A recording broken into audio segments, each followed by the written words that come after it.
आदमी अगर मर जाए, मैंने खुतबा नहीं पढ़ा ना किसी आयत को मौजू बनाया।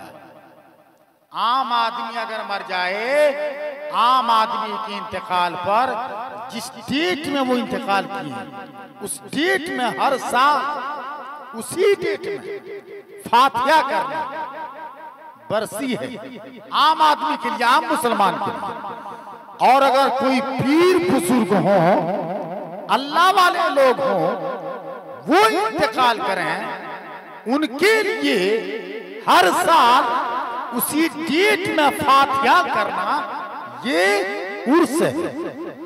ये क्या है? उर्स चादर चढ़ाने का नाम नहीं है। क्लियर सुन लीजिए आप, दुनिया की किसी किताब में नहीं है। उर्स माला, फूल, मेला, इसका नाम नहीं। जिस डेट में वो अल्लाह वाले पर्दा किए, जिस डेट में वो अल्लाह के वली दुनिया से गए, उस डेट में उतनी ही तारीख को उतने ही बजे ईसाले सवाब करना, फातिहा करना, यही उर्स है।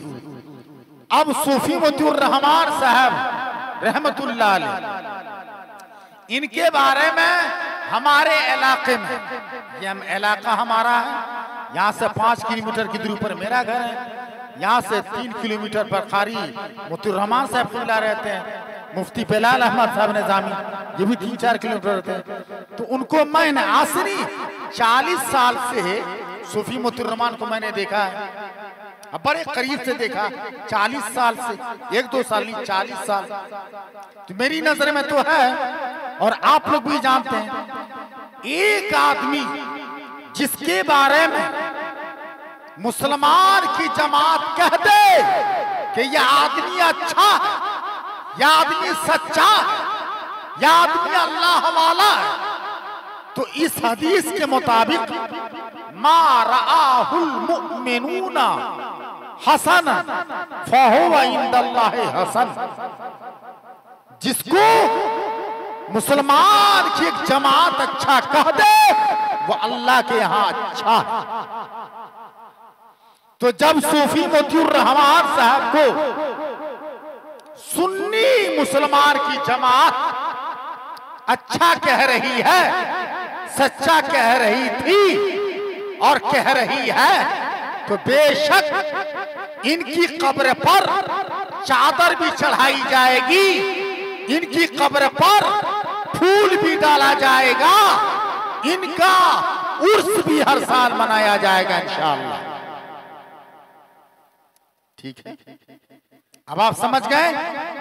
और आप लोग मर जाएं, पैसे वाले हो, शोहरत वाले हो, दौलत वाले हो, सरवत वाले हो, सलाहियत वाले, इंतकाल कर जाएं, तो उनकी कब्र कब्र है। उनकी कब्र को क्या कहेंगे? कब्र। और अल्लाह वाले की कब्र को क्या कहेंगे? मजार। आम लोगों की कब्र है कब्र, और अल्लाह वाले की कब्र है मजार। फर्क देख रहे हो? आम लोगों का के लिए ये काम करें तो बरसी, अल्लाह वाले के लिए करें तो उर्स। फर्क देख रहे हैं? चादर हम इसलिए कब्र पे डालते हैं, कब्रिस्तान में 1000 कब्रें हैं, है ना, 1000 कबूर, उनमें से अल्लाह का वली हो और जमाना जानता है कि अल्लाह वाले, ठीक है, तो उनकी कब्र पे चादर इस नियत से डालते हैं कि आम कब्रों में ये मुमताज हो जाए। फकत इतना ही, उसके जवाज का इतने मसला है, बाकी कोई मसला नहीं। सिर्फ इम्तियाज पैदा हो जाए कि अल्लाह वाले की कब्र है, ठीक है। अब हम सूफी मोतीउर रहमान की कब्र पे चादर भी चढ़ाएंगे, डालेंगे। अब चादर डालने के लिए ये कहना कि ये वली, कैसे वली माने? हवा में उड़ते नहीं देखा। वली कैसे माने? पानी पर चलते नहीं देखा। वली कैसे माने? आग में हाथ को डालते नहीं देखा। वली कैसे माने? क्या क्या सुन रहे हैं? तो वली किसी को मानने के लिए, किसी के वली होने के लिए आग पर चलना जरूरी नहीं है कोई, हम अलमास नगर में रहते हैं 40 साल से, हमको यहाँ पे रोक लेना, साबित कर दो कि दुनिया की किसी किताब में किसी पढ़े लिखे ने ऐसा लिखा है कि वली होने के लिए आग पर चलना जरूरी है, वली होने के लिए पानी पर चलना जरूरी है, वली होने के लिए हवा में उड़ना जरूरी है? जी नहीं। वली होने के लिए शरीयत की पाबंदी जरूरी है, सुन्नत पे अमल जरूरी है, और सुन्नत का पैगाम आम करना जरूरी है। सूफी मोतीउर रहमान साहब को आप जान रहे हैं कि 5 टाइम के नमाजी थे कि नहीं थे? बोलिए, क्या नूरगंज किला वाला नागर बस्ती वाला इनकार कर सकता सूफी मोतीउर रहमान साहब के बारे में? वो नमाज नहीं पढ़ते थे, ऐसा कोई कह सकता है? नहीं ना। बच्चा कहेगा कि सूफी मोतीउर रहमान साहब 5 टाइम के नमाजी थे, रमजान का रोजा भी रखते थे, ज़कात भी देते थे, बाशरा थे, चेहरे पे दाढ़ी थी, सर पे टोपी थी, और सबसे बड़ी बात कि एक बड़ी बारगाह, जिस बारगाह की हक्कानियत हमारे पूरे समस्तीपुर जिला में दिन में जिनकी करामत का ज़ुहूर हुआ, मुसरी घरारी चौसीमा को जान रहे हैं, उनके खलीफा, जब उनके खलीफा ने उनकी करामत का इजहार खुद से कर दिया, तो इनसे उनकी विलायत का इजहार हुआ। उतनी बड़ी बारगाह से कस्बे फैज तफवीज फैज हासिल किए हुए थे सूफी मोतीउर रहमान। तो पता चला कि कसबन और सिलसिला के एतबार से ये शख्स अल्लाह वाले थे, इनको वो सब हक हासिल है जो एक अहलुल्लाह को हासिल है। सूफी मोतीउर रहमान साहब के मजार के साथ इनके मजार का उतना एहतराम किया जाए जितना एहतराम और बुजुर्गाने दीन के मजार का किया जाता है। समझ रहे हैं? तब चादर भी चढ़ा रहे हैं, फूल भी डाल रहे हैं, उर्स भी कर रहे हैं, तो उनके मजार का एहतराम भी हो।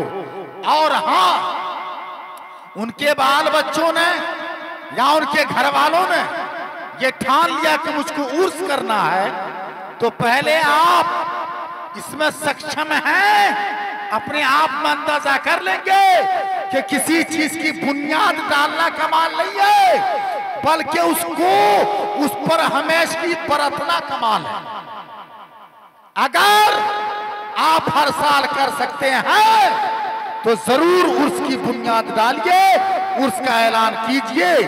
अगर हर साल करने में आप सक्षम नहीं है तब तो आप बरसिए तक रहने दीजिएगा।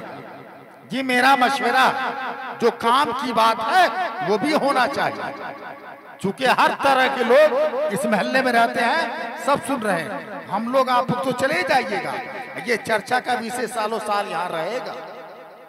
समझ रहे हैं आप? इसलिए मेरे दीनी भाई, हम सूफी मोतीउर रहमान साहब रहमतुल्लाहि ताला अलैह अदबन सारे लोगों को हम मरहूम कहते हैं। हमारे अब्बा मरहूम, हमारे दादा मरहूम, आपका अब्बा मरहूम, और हमारे पीर अगर दुनिया से पर्दा फरमाए तो इनको मरहूम नहीं बल्कि रहमतुल्लाह अलैह कहा जाए। हालांकि माना सेम है, माना सेम है, लगभग सेम है, माना एक ही है, मरहूम का रहमतुल्लाह अलैह का, लेकिन अदबन उनको रहमतुल्लाह अलैह कहा जाए। ठीक है? इसलिए अब वो सूफी मोतीउर रहमान रहमतुल्लाह अलैह हैं, निस्बत से शय मुमताज होती है, और सरकार सुमेरगंज उनकी विलायत और उनके फैज जहां जहां भी हैं, माशाअल्लाह, बिहार से लेकर बंगाल तक, टाइम कम है, वरना खाका मवाद बहुत था जो बयान करता। इंशाअल्लाह रहमान फिर कभी हाजिरी होगी तो ये इन सब बातों का इजहार होगा, बयान होगा। आज इतना ही पर आप बस करें, 10 मिनट का टाइम दिया था, सो 10 मिनट होने चला है, 2 शेर पढ़ देते हैं। अब ये सालिम बाबू देखते हैं, ये अपनी आवाज इनकी अलग है, मसनूई आवाज अलग है, 2-3 किस्म की आवाज को फेंट करके पढ़ते हैं। बाहर से पता चलता है कि पूरे खानदान से नाशी पढ़ रहे हैं। अल्लाहुम्मा सल्ली अला सय्यदना मौलाना मोहम्मद मादिनिल जूद वल करम वाली बारिक वसल्लम सलातुम व सलामुन अलैहि या रसूल अल्लाह या हबीबल्लाह अल्लाह सल्लल्लाहु तआला अलैहि वसल्लम। देखिए निस्बत बड़ी शय है। यहाँ साहिब सज्जादा गुलाम गौस साहब किबला तशरीफ रखते हैं, ठीक है। निस्बत बड़ी शय है भाई, निस्बत आपने पाया दाता सुमेरगंज की आबादानी सिलसिले की, उस निस्बत पे कायम और दायम रहो। जैसे आप कायम है ना, आप चाहते हैं ना कि सिलसिला आगे बढ़े, तो ये सिर्फ जलसा कराने से नहीं बढ़ेगा, नारा लगाने से नहीं बढ़ेगा। किसने कह दिया कि नारा लगाने से बढ़ेगा? ये मैं पर चिल्ला चिल्ली से जीना। अगर चाहते हो कि इस हाकी सिलसिला आगे बढ़े, तो जैसे आप इस सिलसिले में दाखिल हैं, आप अपने बाल बच्चों को भी दाखिल करा दीजिए ना, तब ना समझा जाएगा हाँ आप सरकारे सुमेरगंज के दीवाने हैं। आए आपने भला बुरा इतने थोड़े होता है, सिलसिला को आगे बढ़ाओ तब चलेगा। देखिए 2 शेर पढ़ रहे हैं।